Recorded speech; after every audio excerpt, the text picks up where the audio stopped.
Okay, now following immediately by the city council meeting of December 30th, 2024.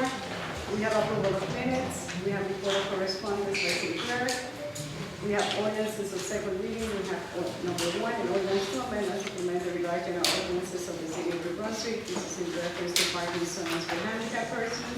We are adding some locations. And ordinance number 2, an ordinance to amend and supplement the regarding our ordinances of the city of Brunswick. Reference to parking zones for handicapped persons, we delete it, one location and adding. There's no ordinances on first reading. We have resolutions 1 through 26. Number 1, approve agenda amendments to approve payroll, 2, authorize refunds for review tax sales certificates, 4, resolution authorizing budget transfer, 5, approve amendment of resolution 1 to 436, with B&W Construction Company of New Jersey.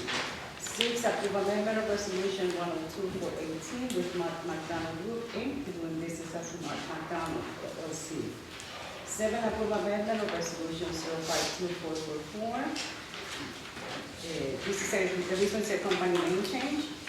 8, approve authorization to advertise for Goodwill Park and Hispanic Archibald Park for renovations. 9, approve authorization to advertise for Bailey Garden. 10, advise and consent to the appointment of municipal court judge of the city of New Brunswick named Lorraine Nielsen. 11, authorize purchase by engineering department from Gray Bar Electric Company. 12, approve amendment of resolution 122-427, which health and property services in. 13, approve amendment of resolution 122-355 with requested by Land and Engineering. 14, approve amendment of resolution 122-356 requested by Land and Engineering. 15, approve amendment of resolution 122-357 requested by Land and Engineering. 16, approve amendment of resolution 122-358 requested by Land and Engineering. 17, approve resolution authorizing a memorandum of agreement between the city of New Brunswick Police Department and the New Brunswick County Prosecutor's Office. 18, approve amendment of resolution 01-2334 with CBS Fairmark.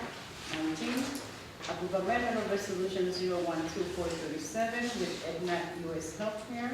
20, advise and consent to Parks and Gardens Commission appointment, Glenn Candia. 21, approve a water contract with Z Brothers Contractors, okay? 22, approve rejection of bid and authorization to bid for maintenance and repair services for Class 1 and Class 2 vehicles. 23, approve resolution authorizing a memorandum of understanding between the City of New Brunswick Police Department and Middlesex County. 24, approve amendment of resolution 122-354 requested by Rules of Development. 25, authorize tax collector to transfer several credits on tax and utility accounts. And 26, resolution approving MOU, Memo of Understanding between the City of New Brunswick and the Township of East Brunswick for animal control services.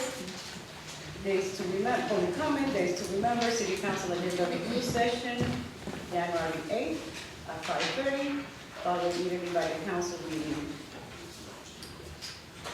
This time, the meeting is called to order. Councilmember Castañeda. Here. Councilmember Ferguson. Here. Councilmember Fleming will be late. Councilmember Gaskins is absent. Councilmember Socorro Ludwig. Here. Council Vice President Anderson. Here. Council President Escobar. Here. Please be advised that the notice requirements of the Open Public Meeting Act has been complied with and satisfied that in that the annual notice, which gives sufficient notice of the time and place and conduct of all public meetings of the Municipal Council of the City of New Brunswick has been filed with the City Clerk, has been placed on an appropriate bulletin board in City Hall, and has been transmitted to the official newspaper for the City of New Brunswick, namely the Home News Tribune. I pledge allegiance to the flag of the United States of America and to the republic for which it stands, one nation, under God, indivisible, with liberty and justice for all. Thank you. So today, December 30th, as we get closer to the year end, I just want to invite everybody to take the time to reflect on the journey that everybody has so far, right? To me, it's a good time to think about the good, the not so good, and the lessons that have been learned throughout, right? It's time to celebrate personal growth, connections, family, milestones, no matter how small.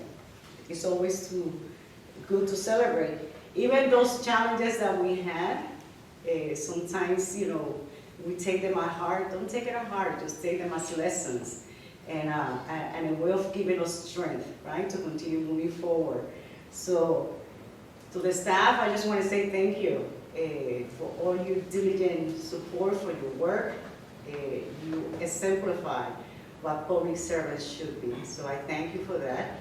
And I wish everyone here, your families, 25, full of joy, happiness, blessings, peace, and most of all love. Because without that, we don't have anything. So Happy New Year. Thank you. Happy New Year. Move the minutes. Second. Councilmember Castaneda. Yes. Councilmember Ferguson. Yes. Councilmember Socorro Ludwig. Yes. Council Vice President Anderson. Yes. Council President Escobar. Yes. So, into correspondence. Madam Clerk, has the correspondence been directed to the appropriate departments? Yes, Council President, the correspondence received by the City Clerk's office was forwarded to the appropriate departments for further action. Thank you. We have no public hearings this afternoon, so we have ordinance for discussions on second hearing, reading.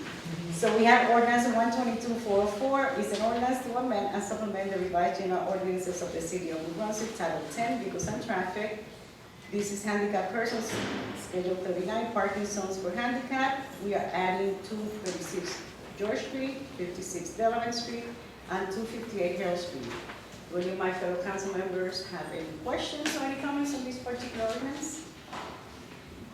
So at this time, we are preparing to open the public hearing on this ordinance only. If any member of the public wishes to address the council on this particular ordinance, you may come up. You have 5 minutes, one time up.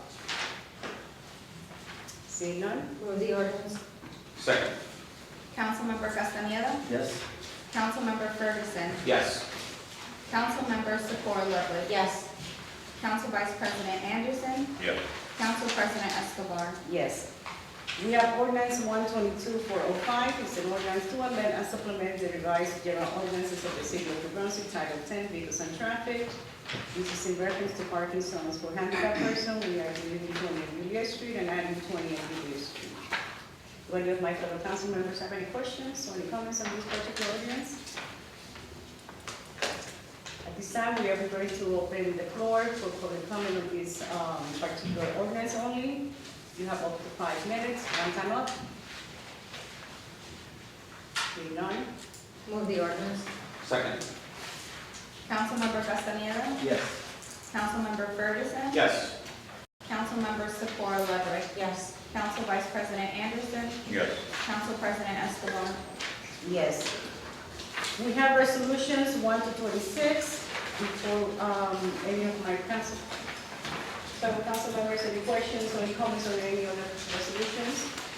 Before I open the floor for public hearings, Captain Hoover, can you talk a little bit about resolution 17 and resolution 23? Sure thing, Council President. This is a resolution that we revisit every January at the beginning of every year. This just memorializes our participation. We have an officer assigned to the Middlesex County Narcotics Task Force, which requires interagency cooperation, requires a resolution. And the other one is same thing. We visit this yearly, and this is a resolution that's needed in case we borrow any emergency equipment from Middlesex County Emergency Management. Thank you.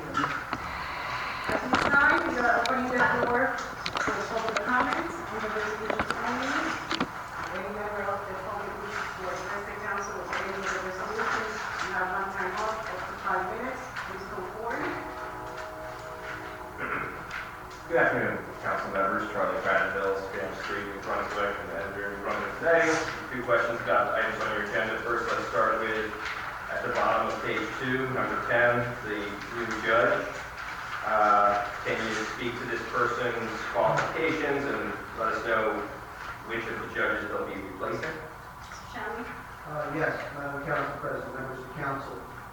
Judge Philip Burrow is retiring effective tomorrow, December 31st.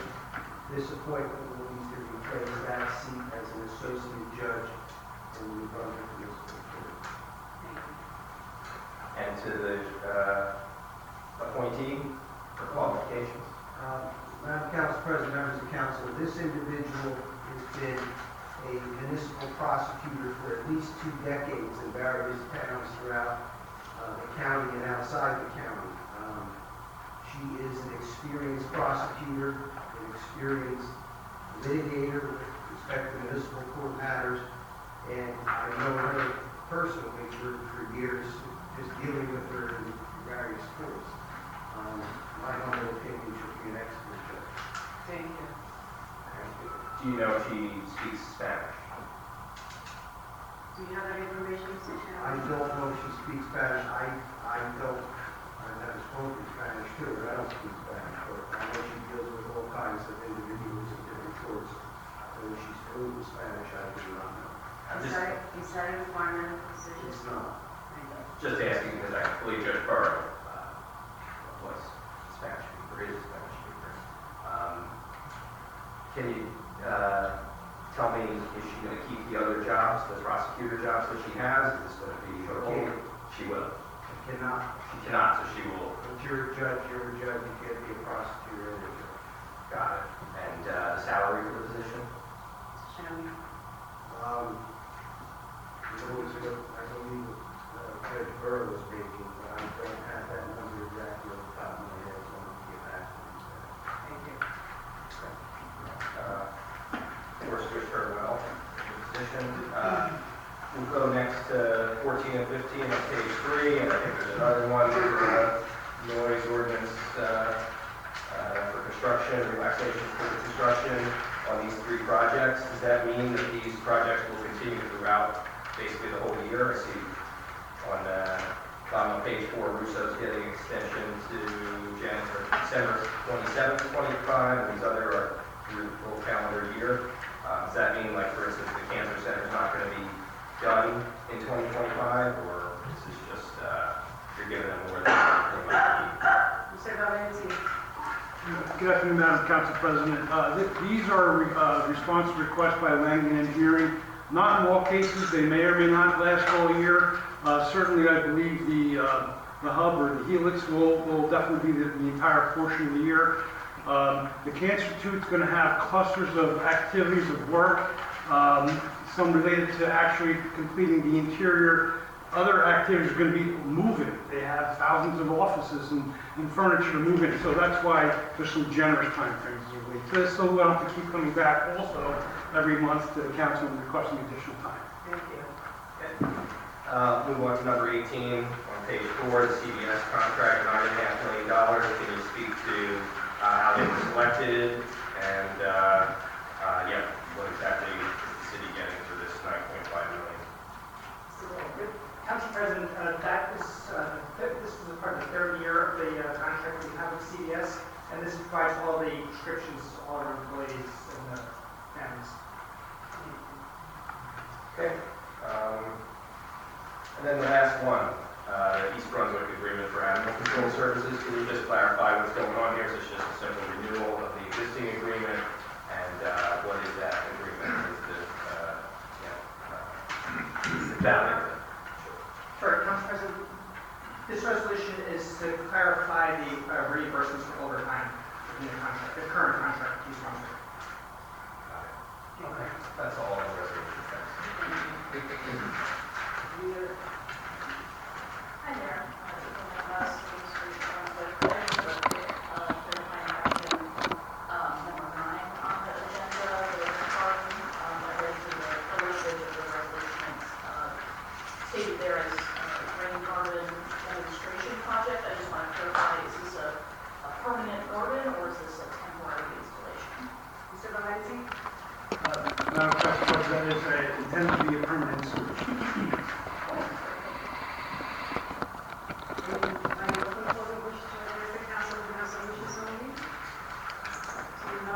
move the resolutions. Councilmember Castaneda. Yes.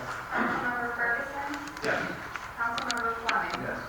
Councilmember Socorro Ludwig. Yes. Council Vice President Anderson. Yes. Council President Escobar. Yes. At this time, before we open the floor for public comments, I want to do some updates. Right away, I just want to give the floor to my council members if you have any comments.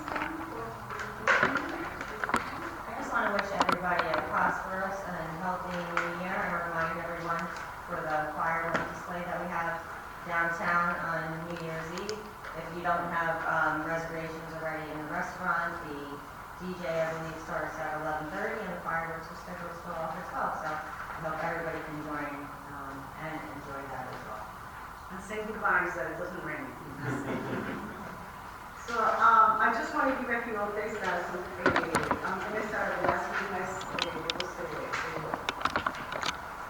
The regulatory wanted to know about this safety and educational initiative involving the police department. So I asked Captain Hoover to provide kind of like a report, right? A brief report on all the initiatives, safety initiatives, and educational initiatives that the police department have been involved with this past year. So Captain Hoover will come up and give us an update.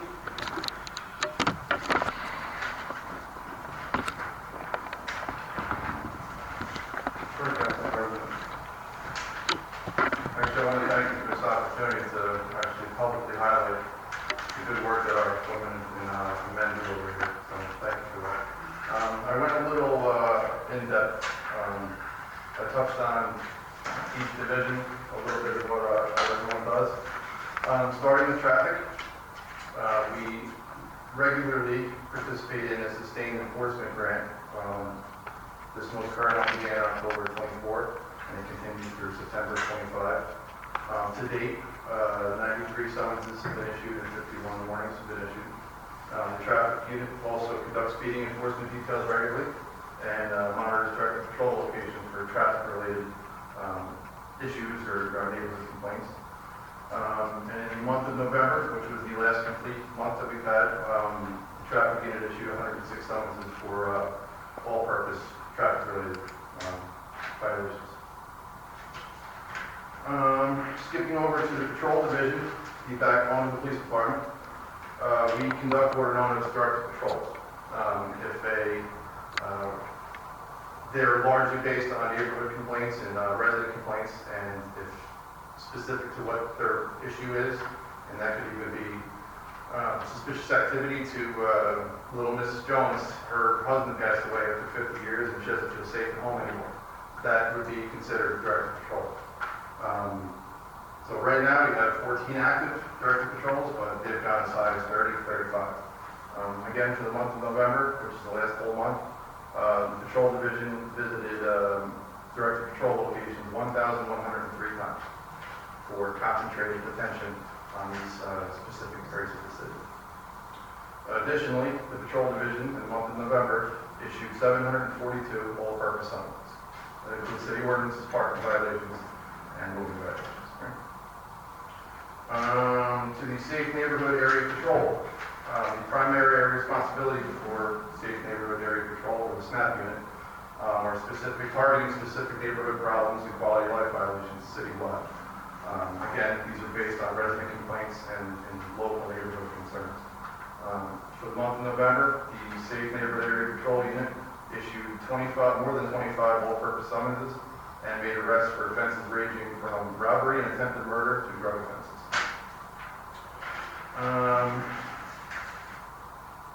We go to the Community Policing Unit for a second here. Their primary areas of responsibility are focused in the downtown area and the French Street corridor. Their highest concentration of focus is, like the other unit, quality of life issues and calls and service and public concerns in the downtown and French Street areas. And once again, these are based almost entirely on resident and business owner complaints. Some highlights from the month of November for our Community Policing Unit. Individuals arrested for reasons ranging from warrants and domestic violence to shoplifting and distribution of controlled dangerous substances in school zones. Numerous summonses were issued throughout the month of November for violations local violations such as drinking in public, trespassing, urinating in public. An important component to community policing, and to be remiss if I glazed over, is the non-enforcement activity. And just in the month of November, community policing met with and educated many employees from the High Regency regarding car burglaries.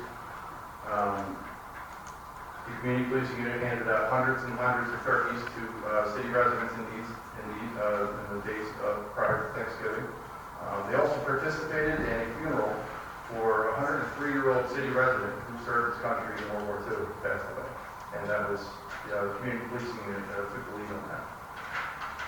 Now, if I can conclude with the longest one, it's our overarching community outreach bureau. Starting most recent and working backwards, as everyone here knows, thousands and thousands of Christmas presents were handed out to city kids in the days leading to Christmas, as well as St. Peter's, the Cancer Center, and the PCG Children's Hospitals. New Brunswick Police continues to administer the DARE program to 5th graders citywide and 6th graders citywide. New Brunswick police officers meet monthly with members of the New Brunswick Senior Center to address any concerns they have. That's actually one of my favorite ones with them. Likewise, monthly meetings with Crime Watch, which everyone's aware of that great organization. The New Brunswick Police Department is an active participant in the Attorney General's LEAD program. The LEAD program is a diversionary initiative that seeks to use non-punitive measures such as being resource-based and mental health resources, addiction resources, in lieu of incarceration for lower-level offenses. And many of these lower-level offenses are petty thefts and trespassing and loitering, things like that, have a lot to do with addiction. So that's what we're seeking to avoid, incarceration for the LEAD program. Additionally, we participate in the Arrive Together program, which partners a specially trained New Brunswick police officer trained in crisis intervention response, partners that police officer with a professional, mental health professional. And they get in a car together and they work a tour, and they're only available to respond to mental health crisis calls throughout the city, and when needed, they're available to respond to any other town in Middlesex County. The Special Needs Registry, which I believe everyone is also acquainted with, is a county-run database that provides person-specific information to the local law enforcement that would be responding to their mental health crisis. That way we know the specific measures to take when we're called upon to handle a mental health crisis that tailor to that person that we know works from that person and from their family and their caregivers. That's proven valuable time and time again. Also want to mention the Blue Envelope program, which is a recent program, and that is designed to, again, provide person-specific information for motorists who may be on the autism disorder spectrum scale. So when they do encounter a police officer, whether through, God forbid, a car accident or a car stop or something, the police officer and the motorist understand each other. And they understand how to communicate. And the police officer knows what he or she is faced with, and the motorist knows, okay, don't be scared, this is what we did. And that's proven quite valuable as well. Just a couple other things, as everyone knows here, touch on, are our Community Outreach Bureau. We run the Youth Summer Soccer Academy, which has been going on for as long as I've worked here. And that's a safe haven during the summer when city youth are most at risk. And they exercise, they play soccer, they get meals, and they're valuable life skills. Similar to the Rock Block program, another one of my favorites. That's beginning of the school year. The police department hosts a celebration with our donors and our sponsors, and we give out haircuts, health screenings, nutrition information, and brand new backpacks. This past year was somewhere between 700 and 900 kids throughout the city. And our Educated Encounters program has been going on for years, and that is 1 week, 2 weeks out of the year. Police officers volunteer to be temporarily assigned to New Brunswick High School, where as part of the curriculum, They educate the high school age youth about their constitutional rights, best practices if they're pulled over or encounter a police officer, and advice for staying on the right path, and most importantly, building relationships with our Brunswick police family. As you can see, we do a lot. Thank you. The other thing, the other item that I wanted to give kind of a brief update also, the past couple of weeks we have heard a lot about COVID. So I asked, we have with us today Mr. Keith Flynn, Director of Tourism Department here in the city. To talk a little about COVID also his directorship. So he's going to talk a little bit about COVID and give an update on this moment.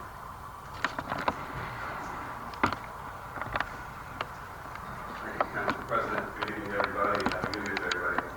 As far as the update, the move is 17 events in this season, and the program is actively running at a little less than full capacity. So there's 27 spots. We average about 20 guests a night. And as far as opening the door to anything else, October is operating as the county clerk. Thank you. At this time, there's any questions from the participants? So at this time, we're going to open the floor for public comments. I always remind people. And the other thing I was thinking that after you look at this that we have had, I think it's always helpful to remind ourselves, you know, the protocol, you know, when coming up to the mic and how we, sometimes you might feel that the way we run the meetings, but just so you know that when any member, as you see, from the staff, when they come up, any questions or any comments are always directed at the president of the council, whoever is here, and then the president of the council then asks whoever it is that he needs to answer or do a comment. When that's not done, when there's a change that people are directing at the, you know, people in the audience, when it's time to be direct, that's when I try to get people's attention to be direct. So I just wanted to remind people of the protocol, how it is. It's not that I want to interrupt anything on. It's just that we want to keep the procedure as it is. This has always been that way, just to make sure that the meeting runs effectively. So it's not a way of not allowing people to talk. We just be direct and to make sure that we follow the process the way this has been done. So again, we're going to open the floor for the public comments. As I always say, go back and forth. This is just to comment. If there's anything that we are able to answer at this time, I should, you know, address that. If it's not, we're going to take notes. And just so you know, in terms of COVID, I just want to say that for my part, right, there are some things that sometimes I was thinking myself about that. The line between the warming center and the shelter gets blurry, right? And Cold Blue is a warming center. It's not a shelter. So sometimes even myself, sometimes I'm like, I have to remind myself, it's not a shelter, it's a warming center. So the functionality, right, of both are a little bit different. Nonetheless, both are important. So sometimes some of the things that I hear, right, and I ponder around, I'm like, that be a warming center or shelter? So that doesn't mean that I am not taking or hearing or validating some of the things that I'm hearing. It's just that we got to look at it as a warming center, not a shelter. There's great work, as I said before, that is being done out there. that there's a need for more shelters. I think that is something that nobody has said here never that it's not a need. But when we're talking about code blue, we need to be clear that and aware that it's a warning center. It is not a shelter. Are we complying with the statutes? Are we complying with the regulations? What is required from us as to provide a warning center to our own house community members? Those are the lenses that I'm looking at, right? Are we doing that? I'm not looking at are we providing shelter because it's not a shelter. And sometimes I myself confuse those two, when I'm thinking about it. So I just want to be transparent about that. Nonetheless, it's something that I know that it's a challenge that is being looked at, that is being, things have been exploring, what can be done, and it is one of the 2025 have better ways of addressing both, right? And trying to see how can we do good and do a good job, but take it at the next level and see what can be changed. There is measures, there's people where we get the city gets input in terms of homelessness. There's a round table that Mr. Johnson mentioned, but he needs monthly with stakeholders to talk about what's needed, what's out there, what's some of the things. So there's always it's in development, right? It takes time, but it's in development, and it is an issue that we all of us take very seriously, and we know that we will continue working on it. So on that note, I'm going to open the floor. We have one time up to 5 minutes. Thank you. I'm Chris Cunningham. You guys know who I am. I have a lot of thoughts, obviously.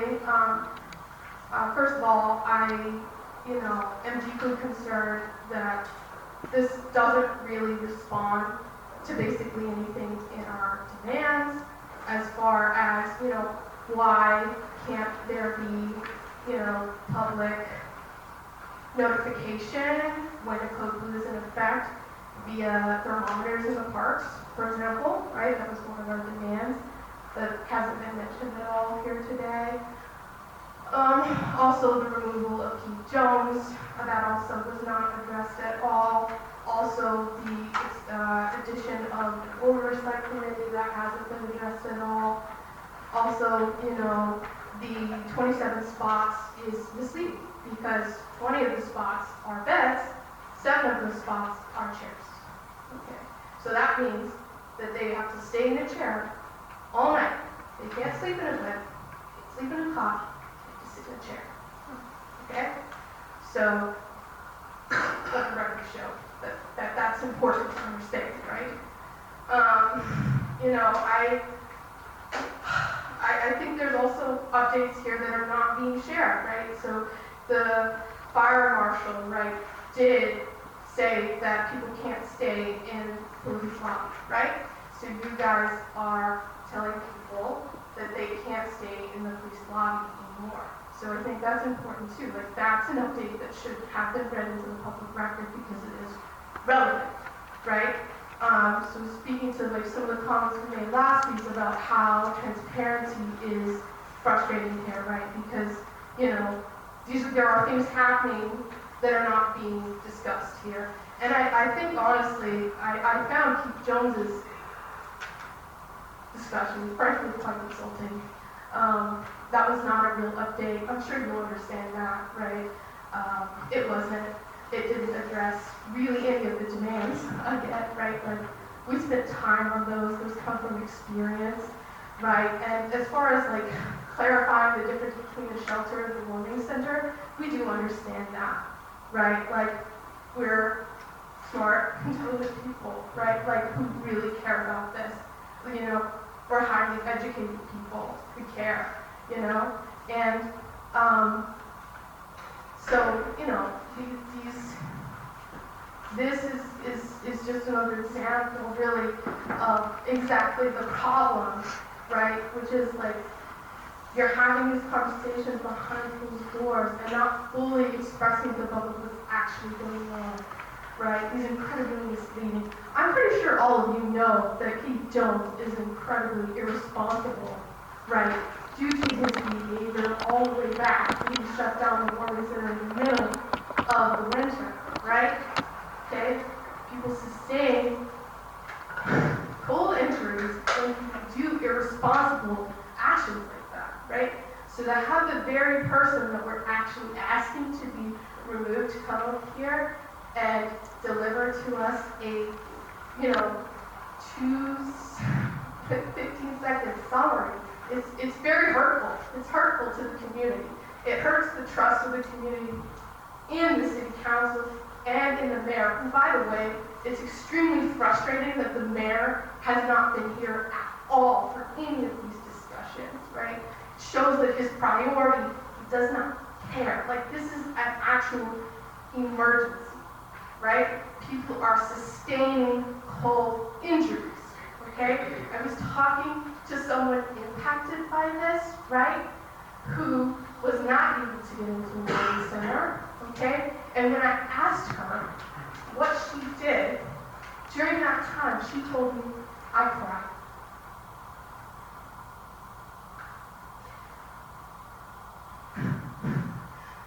People have lost faith in Jones, in the city on this respect, right? You say that stakeholders were invited to a meeting to discuss. We were not invited to that meeting. We're part of the public. We should be there. It's extremely frustrating, and one of the things that I think has been a misrepresentation is the idea that we are advocates. We are not advocates, we're members of the public, and we have been bringing people who are affected by this to these meetings to discuss it. People are not voiceless. They are just not being listened to. Thank you so much. Just for the record, the last spoker said that she believes you'll understand or acknowledge that Director Jones is not doing a good job to be removed. I do not acknowledge that at all. I feel that he does a tremendous job in his department. I feel he has compassion, and he gives more than just his time at the job with the people of this community. So I do not agree with that comment at all.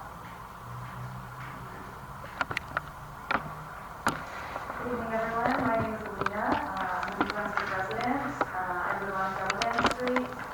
And it's nice to see that Keith Jones has appeared tonight. And I found this update very disappointing as well. I feel that the information I have about Code Blue is just bits and pieces of the surface of what's going on, and from those bits and pieces, I'm deeply troubled that is entirely being mismanaged. $100,000 is a lot of money for a couple of months of operating Warming Center. If this money is being adequately used, then show us that. Show us actually how this money is going to help these centers and how improvements are being made. Because it's a lot of money, and I can imagine that someone who can manage this money well can actually get beds for people. And it sounds like from the update, average 20 people a night, that's all the beds. That means they're at capacity people, there is a demand for it. And I know that there is more of a demand than what we have capacity for in this city. And that's something that the Code Blue demands that you received a couple weeks ago also talked about, opening new centers and creating more space. I also want to emphasize the point on the motors. When you're sleeping outside, you don't know the temperature. When you don't have a phone, you don't even know what day it is. You might not be able to feel the difference of a couple degrees when you're already freezing, and that might be the difference between life and death. And the people who are actually get the information that a space for these spaces open are going to seek that. So we need to increase the capacity, and we need to get a system for people to know that these beds are open for them. These are two things that are currently not functioning. 20 beds is not a lot. It's not a lot. We have way more homeless than that in the city. And I find it really troubling and really deeply concerning. And, you know, as human beings in this space who all have empathy and compassion, we should be doing more. And I believe that the money is there. I believe that the intent is there. I believe that the capability is there. And, you know, as people trying to put the pressure on and actually get attention to these things, it does feel insulting to come here and get a 15-second update that says things that we already knew. And yeah, thank you for listening.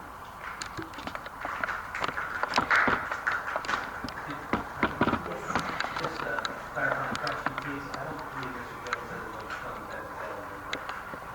That seems like heard from No, this percent is 27 capacity. 27 capacity. Thank you.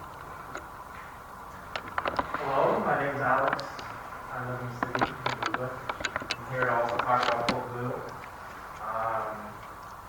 I want to echo the sentiments of a lot of things that are already said by the speakers before me. It's hard to know where to start, you know. There's a lot to be said. I think one thing that's interesting that the councilwoman brought up earlier is the distinction between shelters and a warming center. And I feel like that's an interesting distinction to make because a shelter seems like it's a more inclusive to services to a person. And we had this discussion about the interfaith working shelter and how they do different work. But one thing that we also mentioned is the size, the difference in the size of the budgets, where it seems like they're doing a lot more with a lot less. So yeah, it's like things that, you know, that just kind of goes along with this sort of feeling of mismanagement of the resources. You know, we have supposedly volunteers are no longer allowed, and it's like we have the money, we have volunteers, and the capacity isn't enough for the need. So you know, I appreciate you know what Mr. Keith Jones does, but I think what is trying to be communicated here is that we need to do more for our people in the city. So I appreciate that the council has been trying to follow up with these issues, and I'm glad we're having this conversation. So I hope we can make improvements and make sure that our most vulnerable populations, not only the houseless population, but warming centers are for the whole community when they're needed. And, you know, that's kind of, you know, that's a larger capacity than obviously 20 or 27 people. That's all I have to say. Thank you very much.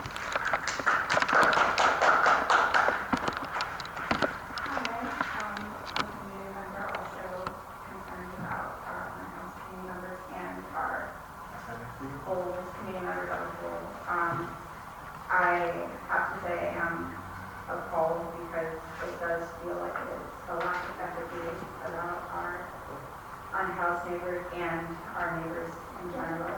And yes, I say our neighbors are community members, and it feels like our city entities are treating them as they're not essential.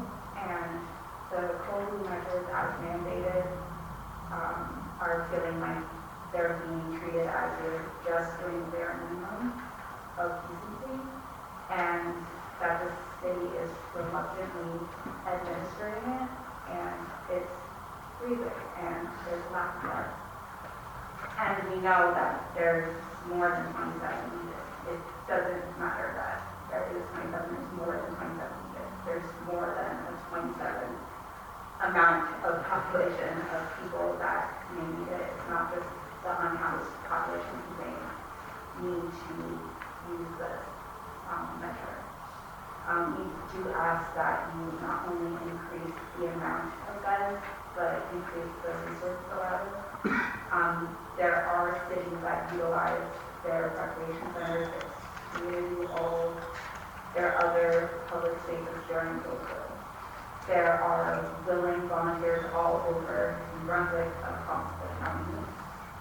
There are, please utilize it as well.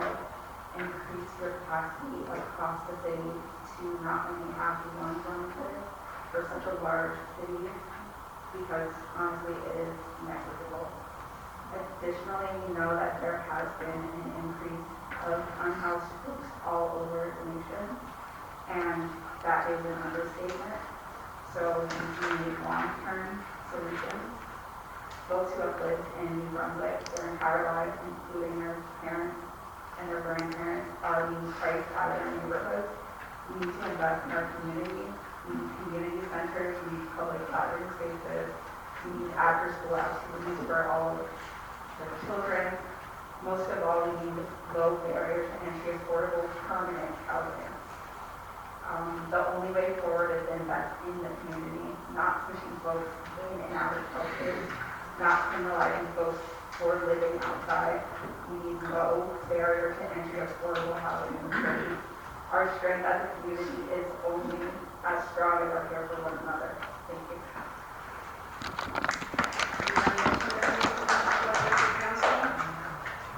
Anybody else with the members of council? 54.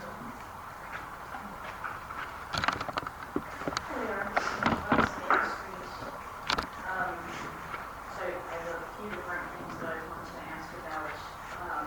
So the other speakers have already addressed that the update that we received on code rules was quite brief and didn't really address specific concerns that have been raised recently.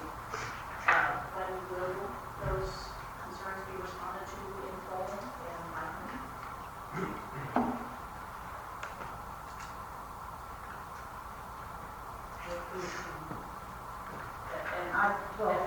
And I'm going to be, there are some of the, in the interest of transparency and to be honest, the timing was a little bit difficult for some of the staff, because there were some questions and some things that I wanted to make sure that we had addressed. So timing was a little bit not a nice time, is that what it is? But nonetheless, we're talking, there's communication, so I won't be the one presiding soon, but I will make sure that even though that we continue this conversation, because there is some things that we that we have after updates on some of things. But what I will tell you is, and I will assure you, is that the staff, pointing out, well, usually happens, I'm not that where I'm at, what I do. So usually the buck stops with me, right? You guys, so what happens, I'm the one responsible, right?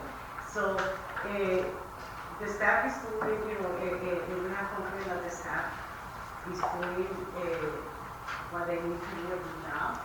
The staff has a right heart, they have the passion that they need. So I kind of feel that so we gotta give a little bit of grace. Working with the homeless population is hard. There's different situations, and I know you guys know this, and I appreciate that you're coming out talking, because they're not voices. You guys are here, and that's important.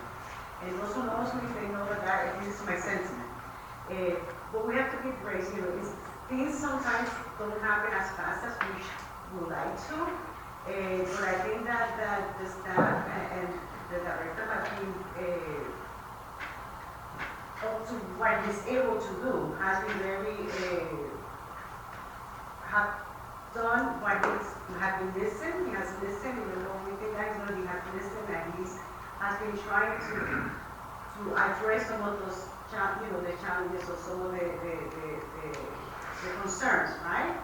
In different ways throughout the years that he has been running. At some point, he was running by himself the program. So I think that you gotta give time, and I'm not saying that this is not dismissing and not listening, I'm listening. But we gotta give time, and I think that things will come, we are exploring, it doesn't happen overnight, but just on his, initiative, he's been exploring, the city's exploring different things, but we have to wait, we have to wait and see. We cannot put ourselves to start saying things that are out there without having all the specific, because it would be responsible of us, right?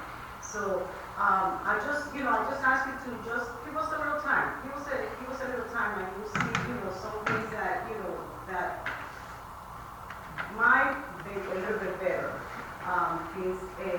Because the staff is looking to make things better. They understand. They're on the program. They understand what's going on. But they're looking at ways on how to address the situation and to make it better. And in terms of capacity, volunteers, you have the time to take those. I'm not saying you have no time. It's just that now that I'm here, before I forget. Volunteers, we had this discussion before in terms of volunteers. The fact that we no longer have volunteers, and we discussed this before, when it happened, it's a liability issue. So, I spoke to Mr. Cruz, the city administrator, he said, it's a liability issue.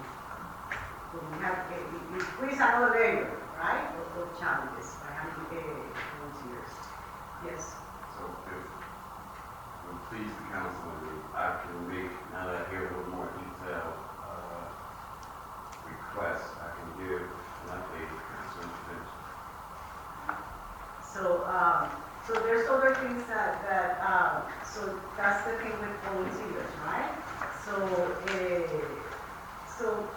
it's difficult to understand, but that's a liability issue. But again, just you gotta look at it in a holistic way also, not just one person, and we are as the administration is looking at this in a way. I know it's difficult to understand, it's difficult to believe, it's difficult, it's okay, I'm honest, but just like I said at the beginning, we know the challenges that the homeless, residents have. We know the challenges, we're not blind, we're here. So everybody's doing their piece.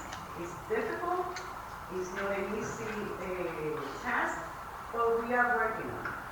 Little by little, we are working on it. But go ahead, Madam Clerk, you give her the 5 minutes. Sure. Thank you.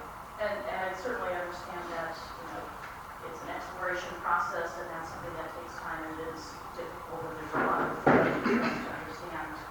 And as I mentioned in the previous meeting, my comments a couple weeks ago, it does help for matters of clear public interest if the members of the public that are really concerned and invested in addressing these problems in the city are part of that process, not just that they are waiting for however many months for an update and then get the final answer and then don't have any background, right? So what I understand that it takes time, I understand that it's difficult. Would you or someone on the staff, some specific person commit to meeting with the individuals that brought forward these concerns? That's something that I would suggest that we talk to Mr. Jones after the meeting and see if that's something that he's kind of up. And I'm pretty sure he will, because he has done it before. He has talked to other people. So that would be my suggestion. And it was also mentioned before about a monthly stakeholder meeting. Are members of the public welcome to join those meetings? And if so, how? Or if those meetings are exclusive and not open, how can concerned members of the public engage on these issues? Mr. Jones, Yes. Last Wednesday of every month, right in this room, Wednesday every month. And they are open to the public, so anyone in this room who wants to attend can attend? Yes, they would be fruitful. And are the meetings, is that posted on the city website calendar or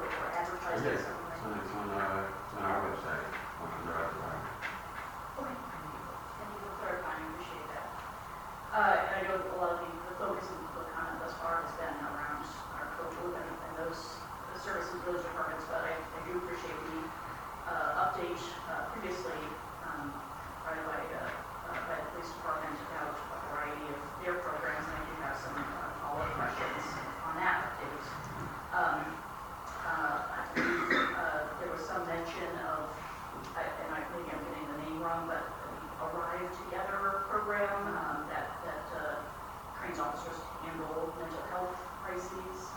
I just want to clarify, are those individuals who are trained on handling those mental health crises exclusively handling those issues, or are they also engaged in other policing activities outside of that?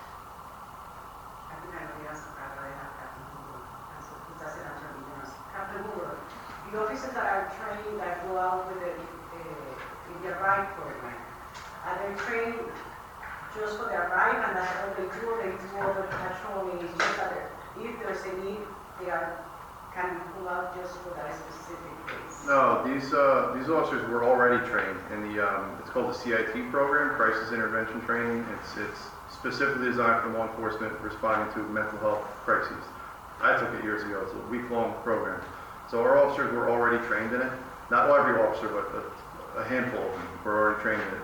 They're the ones paired with the mental health professionals. So our training came before the ARRIVE program started. So But now we they're have, exclusively to go out for those cases. yes, they do, yes. But they also patrol regularly, they work. Yeah, they're on the road, but they're only responding to mental health emergencies, nothing else. On that. Oh, so that they're exclusively responding to mental health. And they're available for the city, and if something happens in Woodbridge and they needed a professional, the New Brunswick Police Car would respond to Woodbridge. And for those officers that are tasked with exclusively responding to mental health emergencies and not other policing activities, do they carry guns or other weapons? The police officers? The ones who are responding Yes, of exclusively course. to not? Yes, you never know what's going to happen. Okay, so The only one unarmed is the mental health professional. But we're also there. We're also there to protect the mental health professional. and of course I can understand the rationale behind that, but I think it's also worth saying that for someone that is experiencing a mental health crisis, having a gun present can, heighten the stakes in a way that is unhelpful for resolving that issue and de-escalating. So I'm sure I'm not the first one to bring that up, but I think that that's important to know.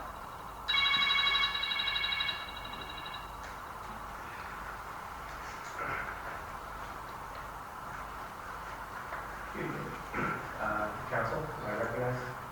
Yes, sir. Charlie Bradley, Brunswick, New Brunswick today. Appreciate all the discussion tonight on these important issues. I,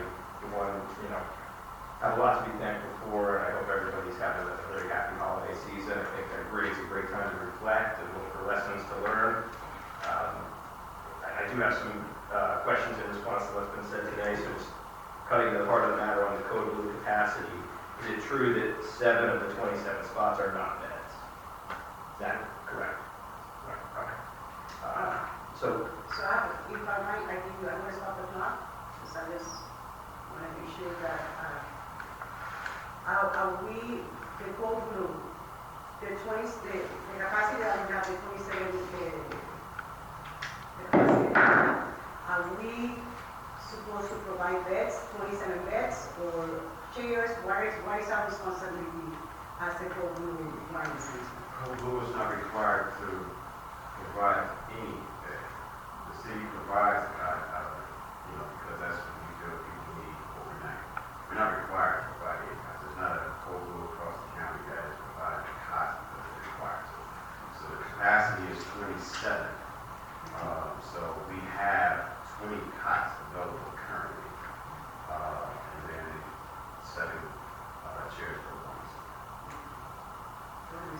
thank you. And so how does that compare to last year? Last year, I believe, I thought it was 29 was the capacity. Was that 29 beds, or was it the same kind of 20 beds plus seats? Okay. Is the interfaith shelter active at this time? It is as a Yes, So the interfaith shelter is not run by the city. It is an interfaith shelter that's run by House of Worship. They have had some challenges over the past some years, so they physically started their program on the weekend. So that It's active now. How long it will be active? It's not controlled. understood. Thank you. And so, is there any additional location available if, for instance, 28 people show up at Unity Square?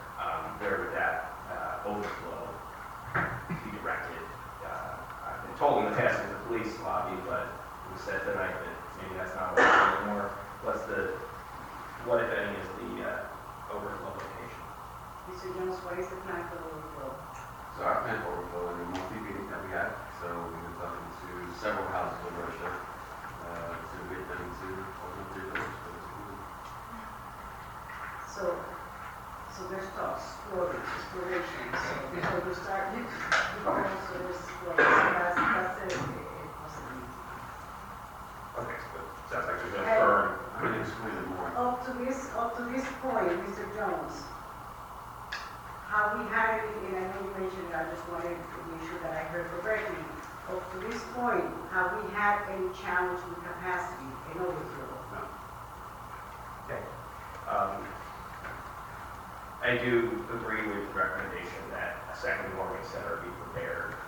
Always good to have the option, and certainly based on the point in time count, there are, I believe over 150 unsheltered homeless in Brunswick at this time. So, 20 beds sounds like just the beginning of addressing that. And so I encourage the city to move swiftly to secure a second location, just in case you do need it. Because bad things happen too. People, lose their homes for any variety of reasons, and we need to make sure folks aren't left out in the cold, literally. So I had some questions I asked last time that I didn't get a response on yet. So the county wants to build a new home for the prosecutor's office. And, why are they being secretive about this? Maybe you could ask Mr. Dominguez about the new Redmond redevelopment plan, new Redmond 2 redevelopment plan, and why the people that voted on it weren't necessarily informed that this was a county proposal. Go ahead. Okay. When could I get my answer today? No. Firefighters, are they allowed to have sex with the firehouses?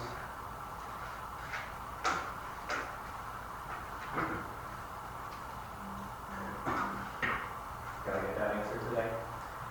For allegation, I think that there's no regulation. Dr. Craig, which is here, just in general, I think it's good for you to say it's also very hard to see this allegation that is made. So if you would like to make a statement, a general statement on that. Just to your general question, the question is no, but I don't know what you're referring to. Well, I can speak to them after the meeting. And also there was a lawsuit over the 45-story building that this council approved. I'd like an update on the lawsuit, and I'd like to also give Councilman Castaneda another chance to explain why he changed his vote on that project. He initially voted no to the project, and then it passed. It came back, resurrected, and he voted on it in favor of it. Can you address that? They can answer later for the next meeting. Thank you. Okay. Well, I'll just say I'm looking forward to 2025. Thank you for hearing us. Anybody else from the public? Say none. You need to talk or you need to talk? Hold on, there's one more. Don't answer any questions. Okay. Go ahead, people.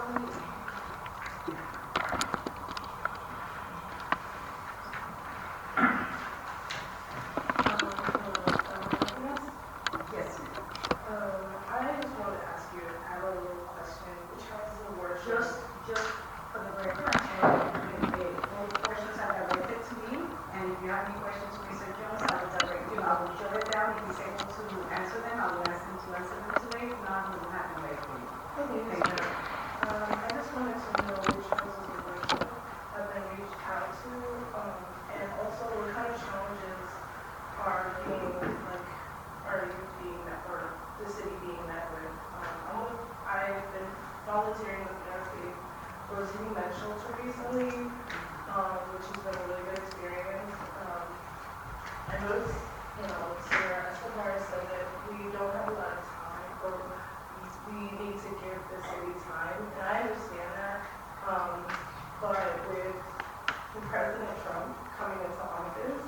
You know, I'm not trying to get political, but I think funding for human services are going to be cut. So we might have to figure out ways as a community to circumvent that. Yeah, that's all I have to say. Thank you. Thank you.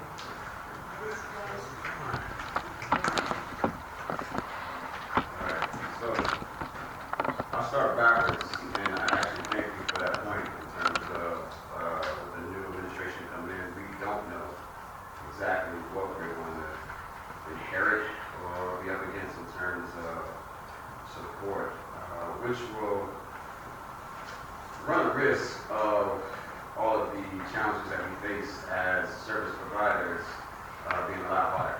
We're already expecting that. That's what we talk about in monthly meetings. For all our providers, all our social service providers, it relates to integration, it relates to food quality, it relates to healthcare, it relates to housing, it relates to just the simple things. There are really some issues. So, to your point, the city doesn't need more time, and I've always felt that way. We need to be doing better every day, all the time, and that's what we do. And while we may not go around and pump our chests or say, hey, we're doing this, trust me, we're doing. So we're doing the work. Trust me when I say we're doing the work. So my update is based off a direct question, and I answered the question directly. It was straightforward and it went around. So that's why you got a short answer. Now that I heard some of these things, I can speak to them directly.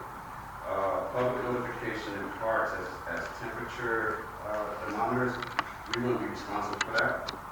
Most of the homeless population we try to keep out of city parks. So if we even put thermometers in parks, it would be null and void because they wouldn't be able to actually get to the actual thermometers. There was a mention that folks don't know the day, don't know the temperatures, which is an insult to most of the population that we serve. These individuals are highly intelligent. These folks have phones. These folks are just without shelter. So the idea that, thermometer placed on top of their head will somehow make sure that you get to a COVID site is insulting. The COVID sites are running at 75% capacity, meaning that we have not had to turn anybody away. The city, my department, which is the Department of Human Services, by the way, does not send anybody to the police station. We have been told not to send people to Civic Square for about a year and a half now, and we have not done that. In the meantime, we also have not had to make a determination on where somebody should go once they are at capacity at COVID. We haven't been at capacity. We have 17 events this season so far, from November to now. It's been 17 events. We haven't had to turn anybody away.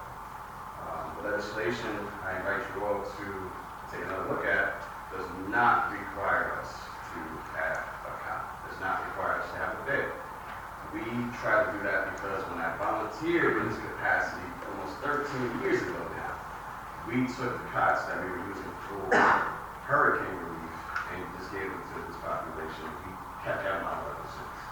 A model that we ran on no dollars, that we were insulted or ridiculed for turning away 30,000 for 32. Now it's 158,000 per year to run.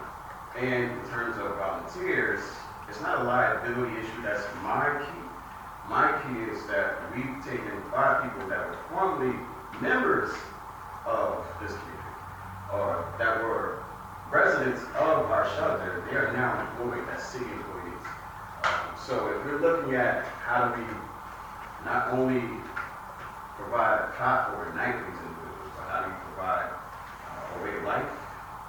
What better example is getting rid of a program that was not serving a purpose in terms of during COVID, because it was shady. People were getting injured, people were getting sick. Of course, there was a whole political thing where there was investigations at COVID, so there was no real trust piece there. So it was easier to submit the program, give people an opportunity to now have a career, have a life, and help the community that they were members of. They are the examples of you know, what it needs to be or what it could be if you got the right opportunity. So if my job is in question for that, I would do that every day or in here for the rest of my life. So with that being said, I personally did not shut down one center. So I keep hearing this narrative about years ago that I shut down. That didn't happen. So we were forced to shut down because of the issues in the space. So the meeting that we have the last Wednesday of every month happens 10:30 and anybody in this room is invited. It's all the county social services, it's the houses of worship, the rotating shelter participates, urban health collaborative, my department, and I keep looking over here because I feel like that's why I need to be looking to the people.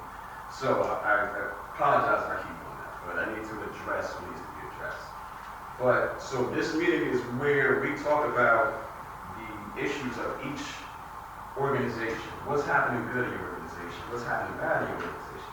How could we connect people across the table to work together? So it's not just the city getting resources from these organizations, it's how can the city connect MPT with Urban Health Collaborative or Elijah's Promise with these folks, and that's what happens.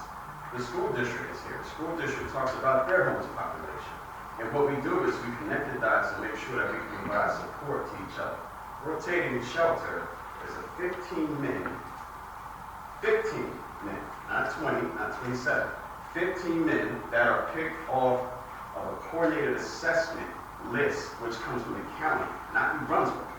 So those 15 men could be from anywhere from Plainsboro to Perth Amboy to Monroe to Middletown, anywhere in the county, but they're housed in Brunswick House of Worship. So those 15 men then go from house of worship every week, a different house of worship every week. So it's not new 15 guys, so we're helping 30, we're helping 45. That's not happening. It's the same 15 guys. So at the end of the day, the idea that that shelter is somehow running an operation in a way that Code Blue should mimic is false. Code Blue does not discriminate. Code Blue does not ask what town you're from. Code Blue does not ask if you have a drug charge. Code Blue does not ask what sex you are or religion. We take you in. We figure out everything else in the morning. So we have an outreach team that is now also doing work at the Code Blue site. They're doing work at the day center that we started. They're doing work at the Dignity Center that we started. They're doing work at the Code Red site that we started. At the Quality of Life or the Quality of Air Quality facility that we started, including the public library, as well as our houses of worship and our food pantries, which we have 26 of them. So a lot of this information is readily available. My door is always open. If you want to have a conversation, we have a conversation about this at any time. I'll give you out my cell phone number, which is 732-309-0683. 732-309-0683. For anybody. Because we would like to have this conversation in a real way.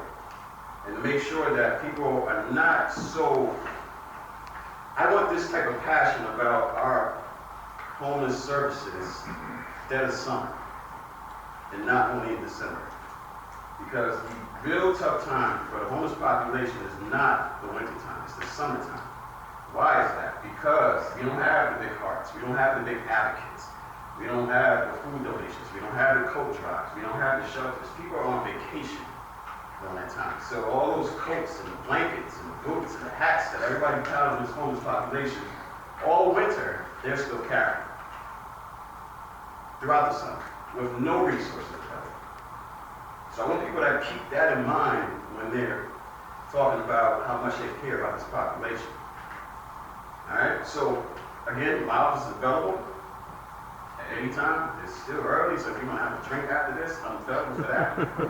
But what I will say is Code Blue aims to get better all the time. So trust me, I am one of you when I say we need to have more beds. We need to have more facilities. The population point in time count that was mentioned. The number says 130, 150, but those are not on the street homes. Point in time count takes a snapshot of everybody's in a day. So you think about Zebra Way, you think about Osmond Men's Shelter, you think about Demon's Dwelling, you think about all of our shelters, they count those folks too. So it's not just 150 people on the street, these are 150 people that have been taking a survey. All right? So we are going to do better. We strive for that. Don't give us time, so I like this energy. So you can keep bringing it, but I just also want us to be mindful that we are doing work. The work takes all of us, not just city officials, not just houses of worship. It takes everybody. But the messaging also needs to be clear, not slanted, because what it then does is make homeless individuals that actually need the program shy away from it because they hear from people saying the program is crap. Why would I go to the program? Therefore, they don't go to the program, then we have issues. Meanwhile, if they would have came to the program, they could have the services that they need. But so if we can come together and create the narrative without any sway, then we'll be fine. And as far as my job, my wife would be more than glad to give me some time off. So I will gladly accept any conversation about this and the help, honestly, from anybody in this room. So if you got any more questions about it, I'm all ears. I'm sorry I took up so much of your time, but you know, I ain't been here, but I have fun with it. So, thank you. Happy New Year to everybody. Happy New Year.